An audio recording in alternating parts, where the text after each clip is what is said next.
Team kita, geng kita, this is liga kita. Support ke mana-mana, this is liga kita. Sorak bola, ikut suka demi liga kita. Seperti biasa, ini adalah berita 12 minit sebelum sepak mula perlawanan. Perlawanan di antara Johor Darul Takzim JDT menentang pasukan Sabah FC akan berlangsung sebentar lagi. Perlawanan ini akan berlangsung di Stadium Likas dan akan memulakan sepak mula perlawanan pada jam 8 suku malam. Mari kita dengarkan dahulu berita terkini mengenai FAM. Persatuan Bola Sepak Malaysia, FAM, mereka terpaksa mengubah tarikh penjualan tiket perlawanan bagi kejohanan Pesta Bola Merdeka 2023 yang akan berlangsung Oktober ini. Perkembangan itu dimaklumkan Setiausaha Agong FAM, Nur Azman Rahman, yang mana penjualan tiket kejohanan terbabit yang sepatutnya dijual bermula Selasa lalu, dianjak ke Rabu ini. Beliau berkata, keputusan itu diambil berdasarkan perkembangan terbaru, yang mana Majlis Undian Pesta Bola Merdeka edisi ke-42 telah dijadual berlangsung semalam. Tarikh baharu bagi penjualan tiket perlawanan itu diubah, dan tarikh tersebut akan bermula pada hari ini, dan boleh membeli tiket di halaman Sensawang rasmi, katanya dalam kenyataan, hari ini. Pesta Bola Merdeka 2023 yang disertai 4 pasukan dengan format secara kalah mati itu, akan berlangsung pada 13 Oktober dan 17 Oktober bagi penentuan tempat ketiga, serta final. Harga tiket untuk setiap hari perlawanan itu adalah RM40 bagi dewasa dan RM5 untuk kanak-kanak berusia 6 hingga 12 tahun bagi kategori terbuka.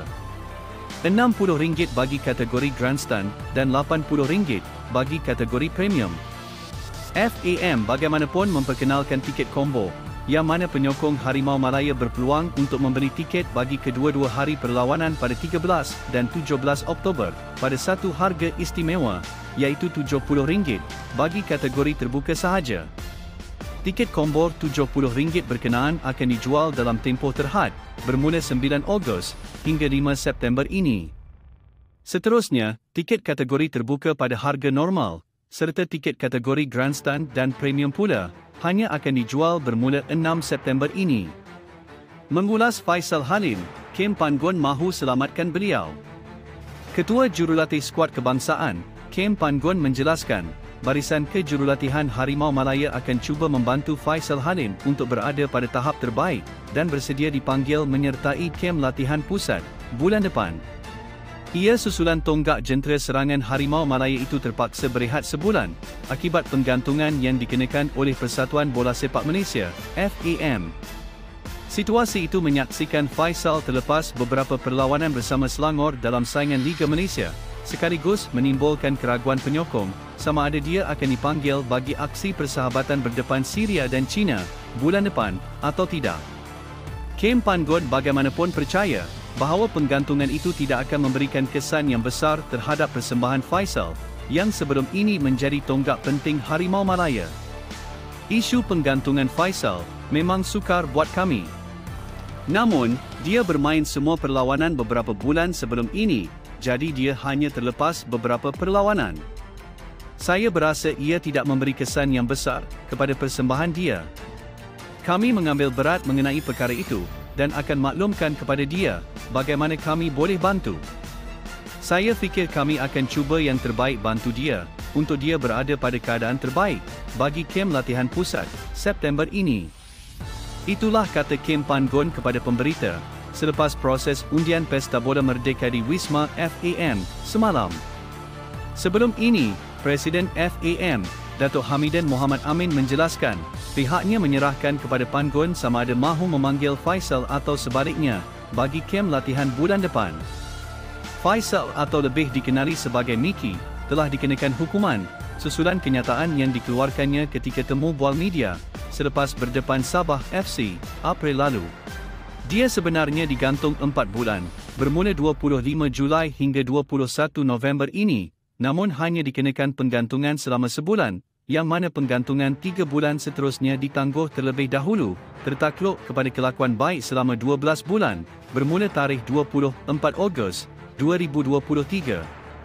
Jawatan Kuasa Rayuan FAM sebelum ini mengekalkan hukuman penggantungan sebulan yang dikenakan ke atas Faisal, namun dia dibenarkan kembali menjalani latihan bersama Selangor bagi memastikan dia dapat mengekalkan tahap kecergasannya sebagai seorang pemain bola sepak. Mengulas Pesta Bola Merdeka, Kem Panggon mahu gelaran juara. Pada majlis undian yang berlangsung di Wisma Persatuan Bola Sepak Malaysia FAM semalam, Palestin yang menduduki ranking ke-96 dunia telah diundi menentang Lebanon dengan pemenang perlawanan pembukaan akan bermain di pentas akhir. Meskipun akan berdepan pasukan di ranking lebih tinggi, pengendali Harimau Malaya, Kem Panggon bagaimanapun percaya bahawa anak buahnya mampu untuk memberikan aksi terbaik dalam kejohanan ini. Jurulatih dari Korea Selatan itu juga meletakkan sasaran untuk mara ke final dan ingin menjulang trofi Pesta Bola Merdeka selepas kali terakhir kejohanan itu dianjurkan 10 tahun lalu. Semua tiga pasukan lain yang menyertai kejohanan ini berada di ranking lebih tinggi daripada kami, termasuk juga India. Kami faham di mana kami berada, walaupun ranking kami sudah banyak meningkat, tetapi masih di kedudukan ke-136 dunia dan India ke-99 dunia. Kami memantau pasukan India, yang mana mereka berada dalam momentum terbaik. Kami menghormati mereka dan saya akan buat analisis mengenai mereka untuk melakukan persiapan terbaik. Walaupun kami ranking lebih bawah, tetapi kami memiliki kelebihan apabila beraksi di gelanggang sendiri. Jadi kami harap semua penyokong Malaysia hadir ke stadium untuk memberi sokongan agar kami mencapai sasaran ke final dan muncul juara, katanya kepada pemberita sukan selepas proses undian semalam. Untuk rekod, Malaysia pernah 12 kali memenangi Pesta Bola Merdeka sejak ia diperkenalkan pada tahun 1957 dan skuad bawah 23 tahun negara muncul juara pada kali terakhir kejohanan itu dianjurkan pada tahun 2013.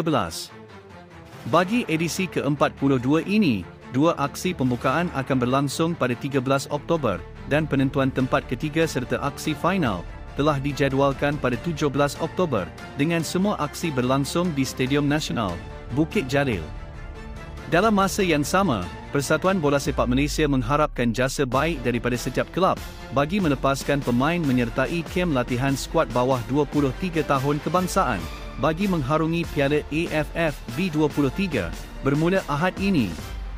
Skuad muda negara akan menghadapi Piala AFF B23 di Rayong, Thailand pada 17 hingga 26 Ogos ini, yang mana kejohanan itu di luar kalendar Persekutuan Bola Sepak Antarabangsa, FIFA.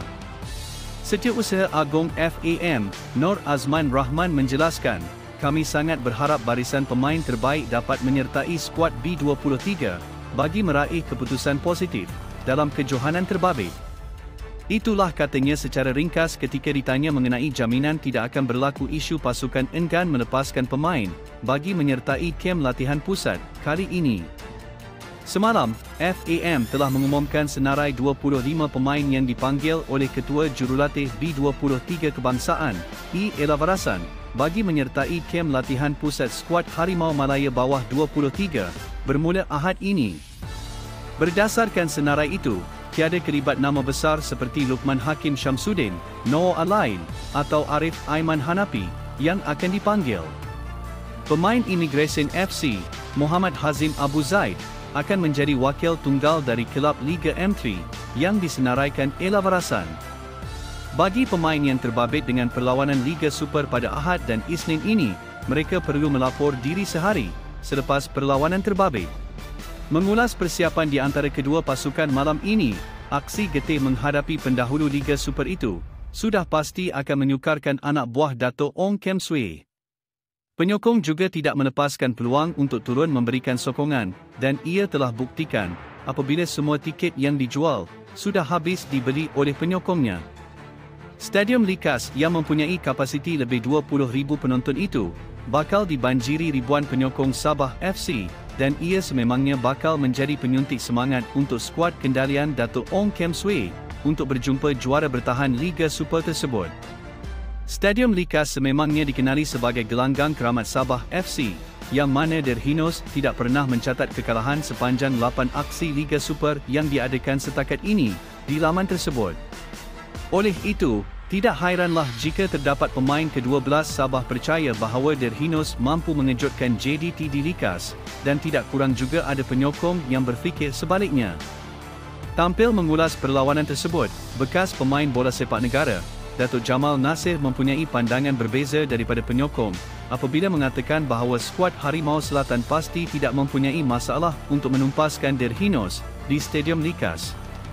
Legenda bola sepak tempatan era 70-an itu menyifatkan bahawa skuad kendalian Esteban Solari itu sentiasa menunjukkan permainan yang konsisten sejak perlawanan pertama pada musim ini. Mainlah dekat mana pun, JDT akan kekal tewaskan tuan rumah. Sabah masih macam yoyo, ada menang ada kalah dan tidak konsisten dalam permainan mereka. Dari segi perlawanan Liga Super ini, saya masih meramalkan JDT menang dalam semua permainan. Pasukan mereka sempurna dari penjaga gawang, pertahanan, pemain tengah dan penyerang. Mereka tidak akan kalah dengan pasukan lain di Malaysia. Pasukan lain masih tercari-cari untuk bentuk kesesuaian permainan dan tidak ada konsistensi, katanya kepada majoriti online. Menurutnya, meskipun Harimau Selatan akan hadir dengan skuad kedua mereka, juara Piala FA 2023 itu masih mampu menewaskan Sang Badak berikutan kualiti yang ada pada barisan pemain simpanan mereka. Katanya lagi, sekalipun Sabah FC tampil mempertaruhkan import baharu sebagai penyerang utama, namun ia masih belum mampu menandingi kekuatan keseluruhan pemain JDT. Untuk malam ini, pasukan Sabah FC akan menerima kunjungan skuad Harimau Selatan, Johor Darul Takzim JDT, dalam aksi Liga Super 2023 bagi perlawanan pusingan ke-19. Penyokong setia JDT pasti meletakkan harapan yang tinggi dengan mengharapkan pasukan pilihan mereka dapat meraih kemenangan 3 mata penuh meskipun beraksi di gelanggang lawan dalam perlawanan Liga Super 2023 malam ini.